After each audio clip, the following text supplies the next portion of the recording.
बेदारी और बशारत के इस पहले मतालिया में मैं आपको खुशामदीद कहता हूँ। खुदा ने यह मतालिया मेरे दिल में इसलिए डाला क्योंकि मैंने अपनी खिदमत के आगाज में ही बड़ी बेदारी का तजर्बा किया। इन बेदारियों में हमने देखा कि बहुत लोगों तक रसाई हुई। एक दिन लुजियाना में हमने चंद ही लोगों की एक जमात से आगाज किया। खुदा ने इसके वसीला से काम किया। इसके नतीजा में हजारों लोगों ने मसीह को खुदावंद और निजात दहिंदा के तौर पर कबूल किया। लिहाजा गुजरे सालों में मसीह की खातर लोगों तक रसाई करने में यह बड़ा खुशगवार सफर रहा। इसके नतीजा में खुदा ने मसीही लोगों के लिए मेरे दिल में यह बात डाली कि उन्हें सिखाऊं कि बेदारी और बशारत का एक दूसरे से गहरा ताल्लुक है, और जब दिल बेदार होते हैं तो लोगों तक रसाई करने में खुदा हमारे वसीला से और हम में काम करता है। शुरू करने से पहले मैं आपको कुछ बताना चाहता हूं कि बेदारी वो काम है जो खुदा एक मसीही के दिल के अंदर करता है। बशारत वो अमल है जो खुदा एक मसीही के वसीला से करता है ताकि दूसरों तक रसाई की जाए।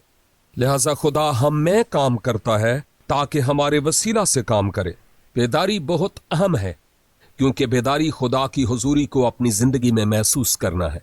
जब हम उसको जानने की कोशिश करते और उसके साथ हो लेते हैं, और जब हम खुदा को जान जाते हैं तो जो उसके दिल में होता है वही हमारे दिल में होता है। और एक और बात जो मैं आपको बताना चाहता हूं वो ये है कि जब आप खुदा के इरफान में बढ़ते हैं तो आप जान जाएंगे कि खुदा मोहब्बत है और वो लोगों से मोहब्बत करता है क्योंकि ये उसकी फितरत है। लिहाजा जब आप बेदार होते और उसको और बेहतर तौर पर जानते और उसके फजल में तरक्की पाते हैं तो फिर आप भी उसकी मानिंद दूसरे लोगों से मोहब्बत करने वाले लोग बन जाएंगे। मेरी जिंदगी में एक ऐसा शख्स था जिसका नाम लियो हेम्फ्री था, जो फ्रेंच क्वार्टर न्यू ऑरलीन में मुकीम था।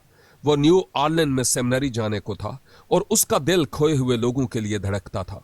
मुझे उसके साथ न्यू ऑरलीन की गलियों में काम करने का इत्तेफाक हुआ तो खुदा ने मेरे दिल को अजीब तौर पर छुआ, क्योंकि मेरी नजर में लियो का दिल खुदा के साथ भी और लोगों के साथ भी धड़कता था।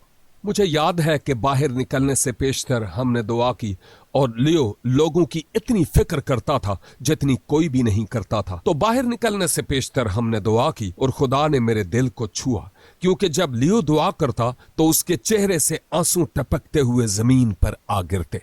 जब उसके आंसू जमीन को छूते तो खुदा मेरे दिल को भी छूता। मैंने ऐसे शख्स को देखा जो लोगों से प्यार करता था।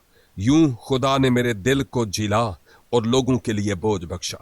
कलाम तब्दील नहीं हुआ, वैसे का वैसा ही है, क्योंकि खुदा ने दुनिया से ऐसी मोहब्बत रखी कि अपना इकलौता बेटा बख्श दिया ताकि जो कोई उस पर ईमान लाए हलाक ना हो बल्कि हमेशा की जिंदगी पाए। अगर आपका खुदा जैसा दिल होगा तो आप लोगों से प्यार करेंगे।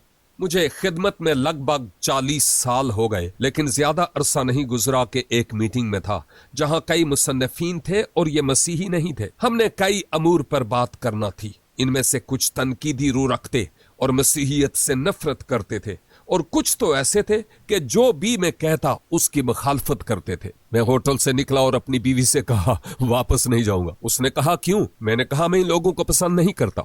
मैं आपको बताना चाहता हूं कि जब मैं दुआ के लिए झुका तो खुदा ने मेरे दिल से कलाम किया। उसने कहा बेटे, शायद तू उन लोगों को पसंद नहीं करता, लेकिन मैं करता हूं। मैं उनसे इतना प्यार करता हूं कि अपने इकलौता बेटा बख्श दिया।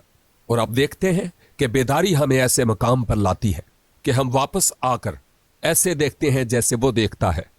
हम उन्हें सियासी या मजहबी दुश्मन के तौर पर नहीं, बल्कि ऐसे देखते हैं कि खुदा उनको प्यार करता है। लिहाजा बेदारी हमें वापस ऐसे मकाम पर लाती है कि जहां हम लोगों को प्यार करते हैं जैसे खुदा उनसे करता है। लिहाजा मैं आपके लिए दुआ गो हूं कि खुदा आज आपके दिल को हिलाए ताकि लोगों के लिए आपके दिल में ताजा मोहब्बत हो।